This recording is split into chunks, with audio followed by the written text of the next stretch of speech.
ఏదైనా సరే ఆ భావన శక్తి అన్నది బుక్ చదవడం వల్ల, భావాల మీద వర్క్ చేయడం వల్ల మనం ఎమోషనల్గా కంట్రోల్ అనేది ఉంటుంది. ఆ కంట్రోలింగ్ రావాలంటే మనం ఫస్ట్ ఆఫ్ ఆల్ ఎక్కువ సాధన చేయాలి. ఓకే. దానివల్ల ఫస్ట్ ఆలోచనలు తగ్గుతాయి. అంటే పాజిటివ్గా ఆలోచించు అంటే అది మనకి కంట్రోల్ అన్నది అవ్వదండి. అనుకుంటాము పాజిటివ్గా ఆలోచిస్తే అవుతుందని, కానీ ఎప్పుడు కూడా నెగిటివ్ అన్నది వస్తూ ఉంటుంది. ఆ టైంలో ఏం చేయాలంటే, మనం ధ్యానం ఎక్కువ చేసినప్పుడు ఏమవుతుంది అంటే, శూన్యస్థితి ఈరోజు 5 నిమిషాలు కలిగితే రేపు అన్నది 10 నిమిషాలు కలుగుతుంది, తర్వాత పావుగంట కలుగుతుంది. అలా ఏమవుతుందంటే ఒక శూన్యస్థితి అన్నది మనలో పెరిగిన కొలది ఆలోచన స్థితి అన్నది తగ్గుతుందన్నమాట. ఆ తగ్గినప్పుడు సరైన ఆలోచనలే మనం చేస్తాము. అంటే మన జీవిత పర్పస్కి సంబంధించినవి అవ్వచ్చు, మన కుటుంబానికి సంబంధించింది అవ్వచ్చు, మన గ్రోత్కి సంబంధించింది ఏది అవసరమో అది మాత్రమే తీసుకుంటాము.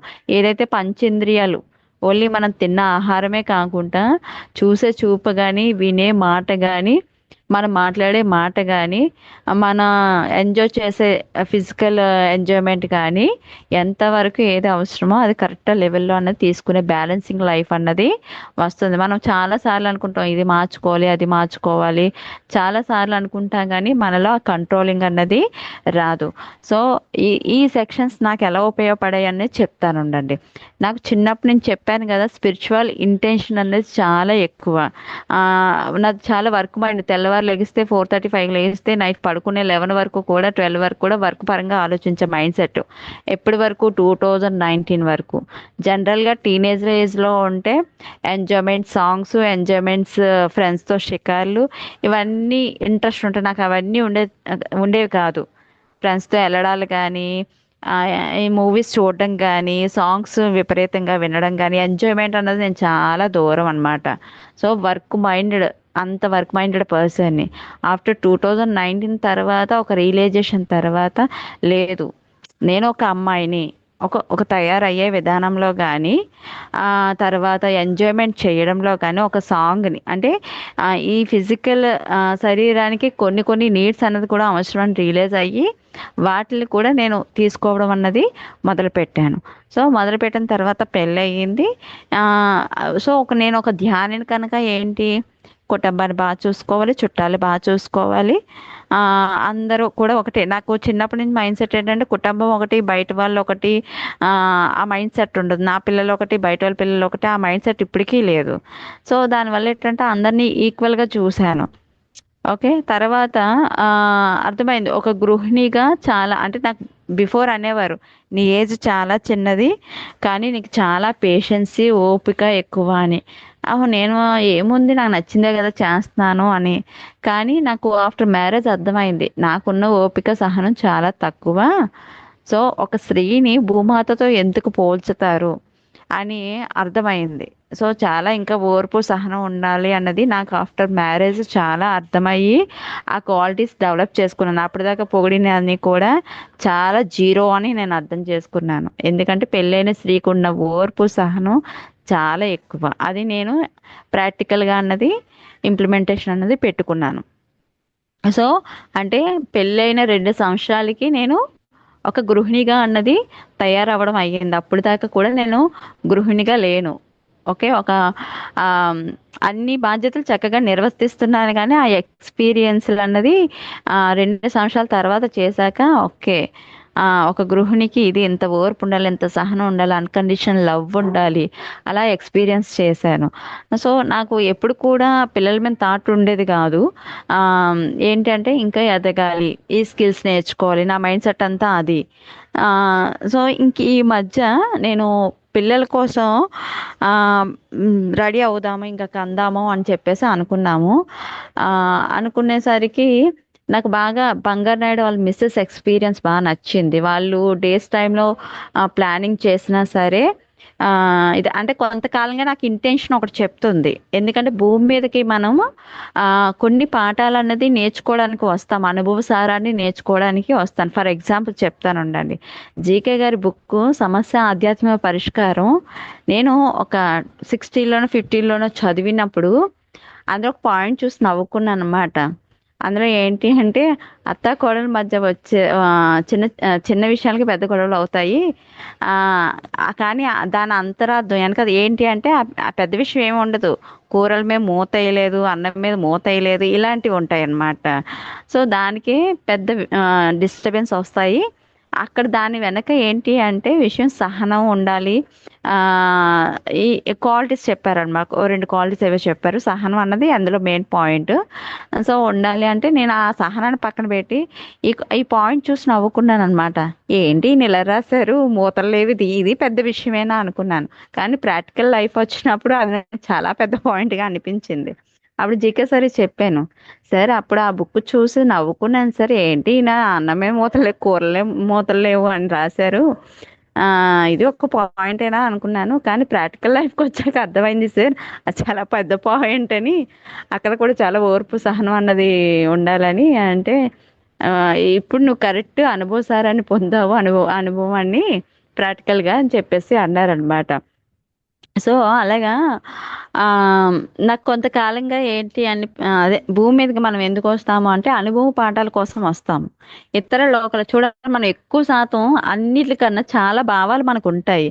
ఆ భావాల్లో మనం ఏంటి కోరుకుంటామంటే ఎక్కువ ప్రేమనే కోరుకుంటాం. ఒక భర్త నుంచి అవ్వచ్చు, తల్లిదండ్రుల నుంచి అవ్వచ్చు, అన్నదమ్ముల నుంచి అవ్వచ్చు, ఎవరి నుంచైనా మనం ఆ ప్రేమగా ఒక పలకరింపు, ఒక దగ్గరికి చేర్చుకోవడము, ఆ ప్రేమనే ఎక్స్పెక్ట్ చేస్తాము. ఎందుకు అంటే ప్రతి ఆత్మ యొక్క ఆ ఉనికి ఏంటి అంటే ప్రేమ తత్వం, అన్కండిషనల్ ప్రేమ అన్నమాట.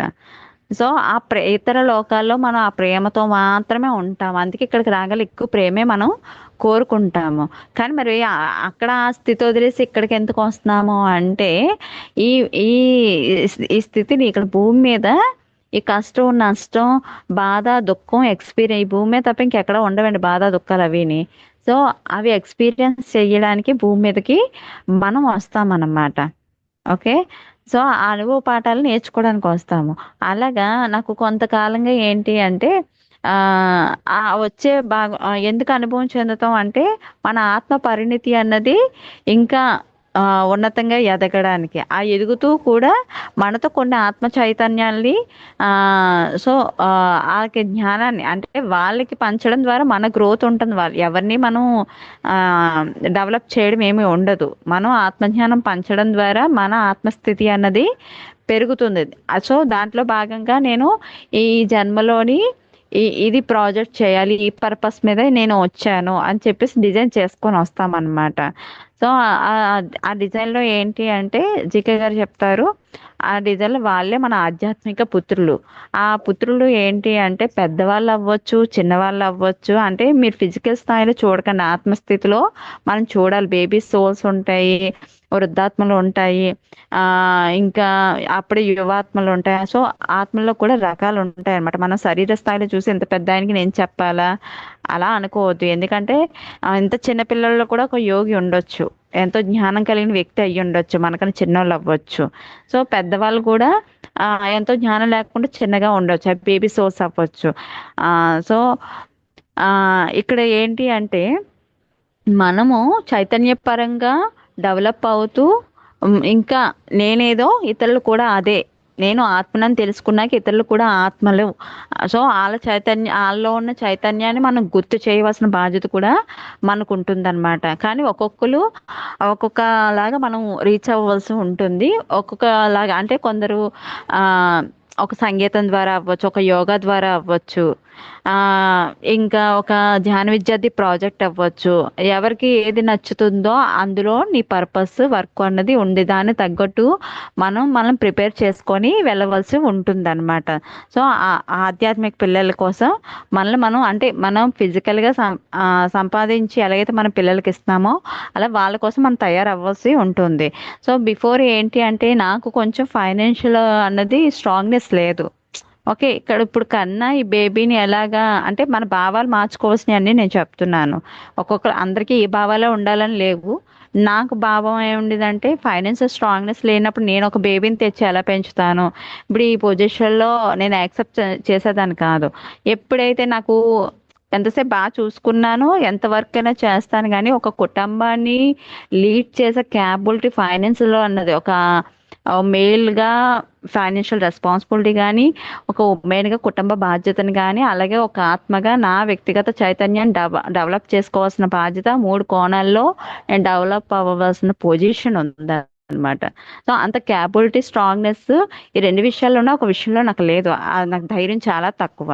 సో ఆ లెసన్ని ఫస్ట్ ఆఫ్ ఆల్ తీసుకున్నాను. ఎందుకని ఈ జన్మలో నేను అలా డిజైన్ చేసుకొని వచ్చాను. ఎప్పుడైతే ఆ ధైర్యం అనే క్వాలిటీ ఒక కుటుంబాన్ని నేను లీడ్ చేయగలను, ఒక ఫైనాన్షియల్గా నా అంత ధైర్యాన్ని, స్ట్రాంగ్ మైండ్ని నేను తెచ్చుకున్నాక ఓకే బేబీని కందాము అనే మెంటల్ స్ట్రాంగ్నెస్ అన్నది నాకు వచ్చింది.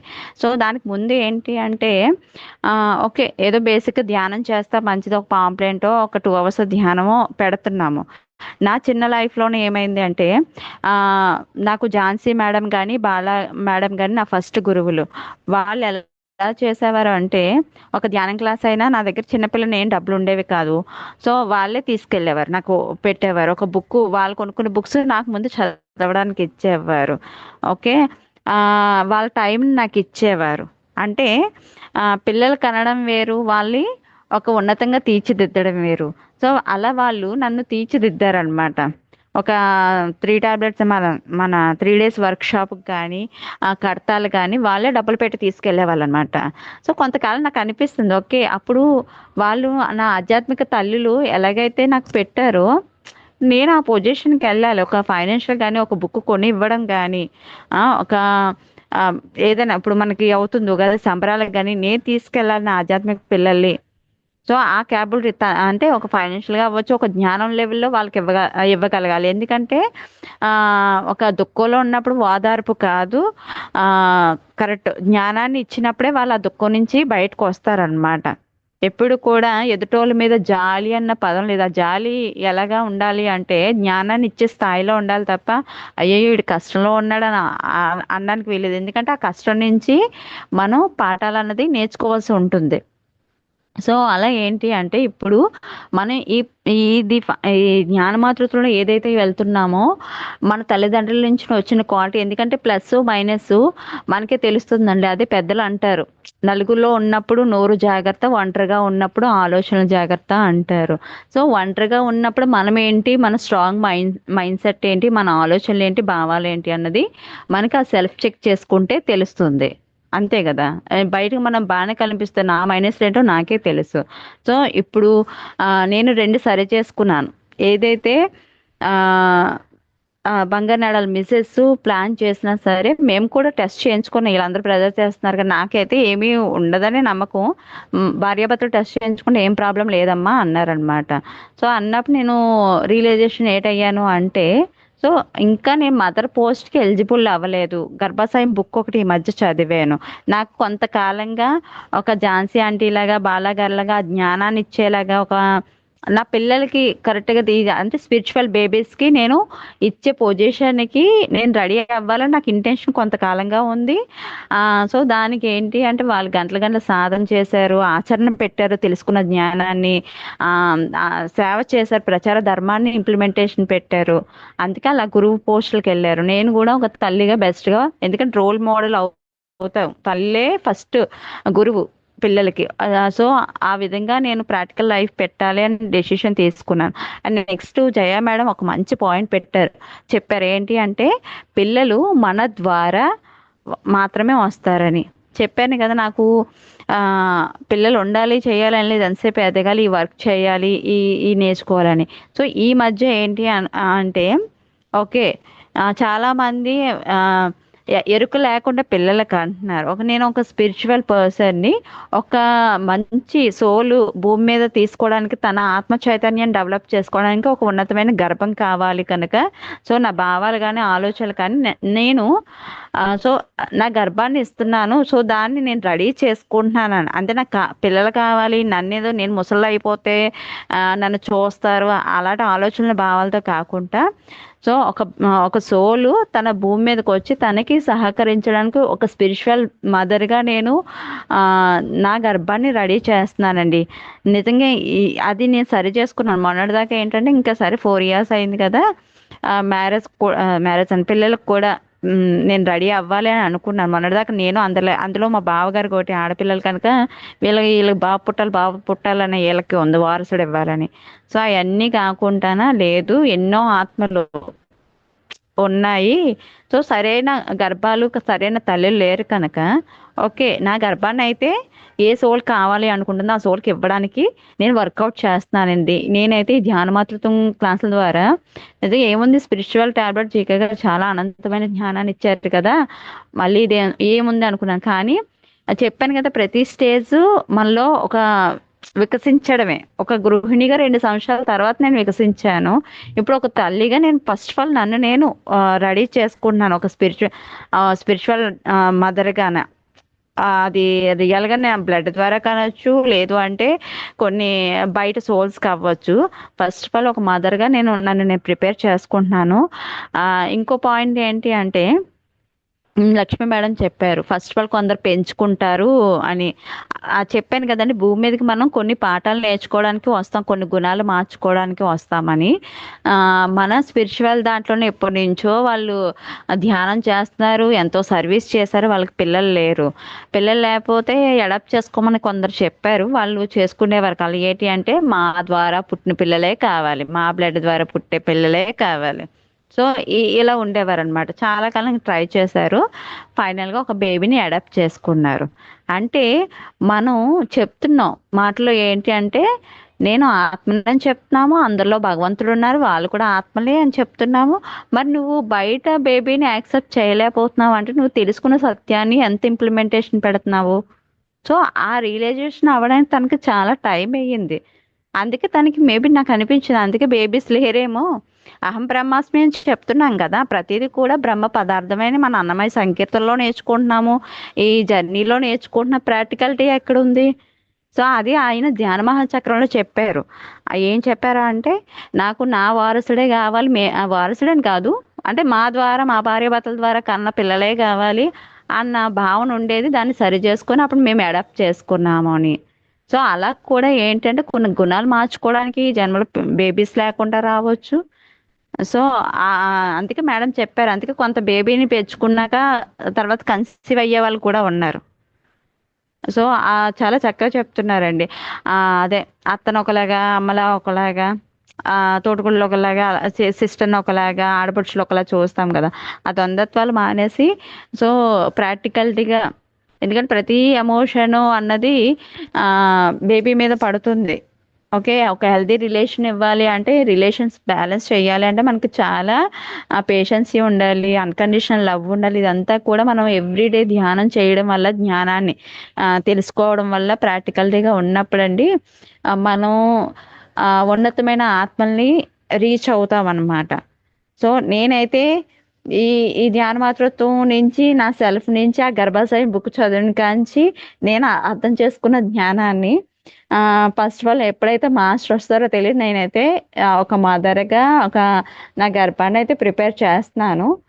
ఏదో ఒక సోలు టైం వచ్చినప్పుడు కరెక్ట్ టైం, ఎందుకంటే కోరి సాధించకూడదని చెప్తారు. సో నేను రెడీ చేసి మాత్రం ఉంచుతాను. ఎప్పటికప్పుడు ఎప్పుడు వీలైతే అప్పుడే మాస్టర్స్ వస్తారు. థ్యాంక్ యూ మేడం, నిజంగా నాకైతే చాలా మంచిగా ఈ సెక్షన్స్ అయితే ఉపయోగపడుతుంది. Thank you so much madam.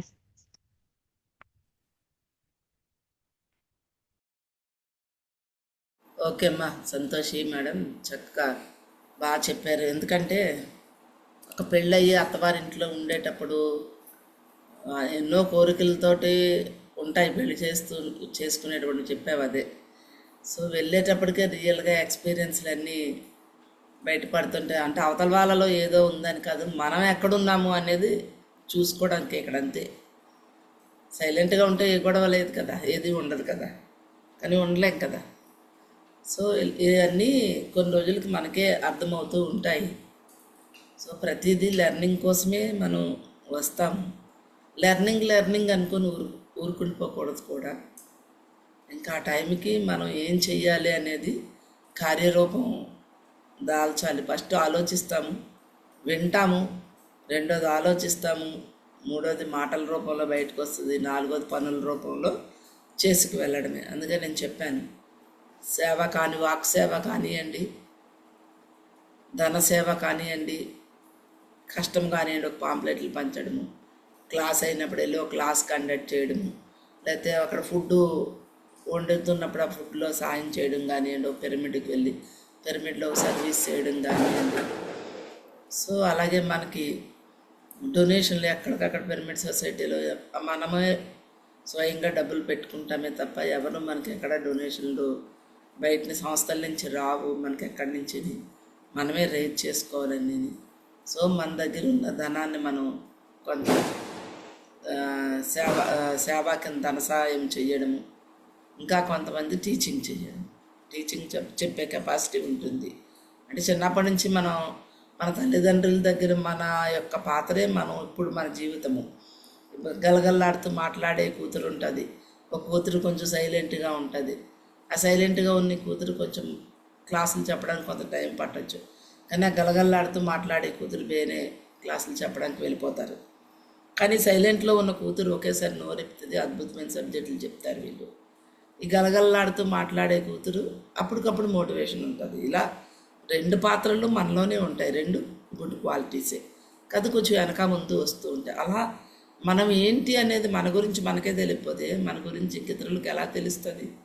మన గురించి మనకు తెలిపితే ఒక భర్తకి ఏం తెలుస్తుంది, ఒక భార్యకి ఏం తెలుస్తుంది, ఒక అత్తకి ఏం తెలుస్తుంది? మనం ఏంటో మనకు తెలియాలి. మనకి ఎలాంటి గుణం ఉంది, మనకి ఎలాంటి మైండ్ ఉంది, పెట్టేది ఉందా, దాచేది ఉందా, కూడబట్టేది ఉందా, పిసినార్తనం ఉందా, నాలో ఏముంది, లేకపోతే అన్న గబుక్కొని చిన్నదానికే పెద్ద విషయంగా చేసేసి రాద్ధాంతం చేసే గుణం ఉందా అని ఇలా చెక్ చేసుకుంటే మనము అప్పుడు మనం బయటపడతాం. మనము బయటపడ్డాము అంటే మన గురించి మనకు తెలిసిందంటే ప్రపంచం గురించి మీకు తెలుస్తుంది. నిజంగా ఆశ్చర్యం అండి, ఎదుటి వ్యక్తి గురించి మనకు తెలుస్తుంది. నాకు ఫస్ట్ నేను అన్నీ మా ఆయన మీద తోసేసేదాన్ని. తర్వాత నాకు అర్థమైంది, నేనే సరి చేసుకోవాల్సినవి ఉన్నాయి బోల్డ్ విషయాలు అన్న సంగతి నాకు అర్థమై సరి చేసుకోవడం మొదలుపెట్టానండి. సో అలా ప్రతి ఒక్కరి జీవితంలో అదే జీవితం అంటే ఏమీ లేకుండా జీవితం ఉండదు. అది చప్పగా ఉంటుంది ఆ జీవితం కూడా. ఇలాగే ఉంటాయి. ఉన్న దానిలోంచి రియలైజేషన్ అవుతూ ఎప్పుడైతే మనం దాన్ని అవగాహన చేసుకోవడమే ఉంది అంతే. ఎప్పుడైతే అవగాహన చేసుకుంటామో జీవితకాలం ఆ అవగాహన ఉండిపోతుంది. ఒక్కసారి ఒక కోపం పట్ల అవగాహన వచ్చిందంటే, ఒక గుణాన్ని మనలో ఆ గుణం ఉంది నాలోని, నేను ఇది తీసుకోవాలి అన్న ఒక అవగాహన వచ్చిందంటే జీవితాంతం మీకు అది గుర్తుండిపోతుంది. మనం తిరిగి మళ్ళీ దానిలోకి ఆపోజిట్గా వెళ్ళం. మనం అందులోంచి బయటపడిపోతాం. అది మనలో ఉంది అని మనం గమనించుకునే వరకే ఇంత పుస్తకాలు, ఇంత జ్ఞానము, ఇన్ని సత్సంగాలు, ఎంత వెయిటింగు, ఇవన్నీ కూడా. ఓకే మాస్టర్, సంతోషం మేడం, చాలా బాగా చెప్పారు. నేను థ్యాంక్ ఈ you so much experience ma'am. నేను ఎప్పుడు పెద్దగా వినలేదు, ఏదో కొద్దిగా వినడమే తప్ప. ఈరోజు బాగా చెప్పారు. రికార్డు పెట్టాను, ఒకసారి ఆఫ్ చేస్తాను.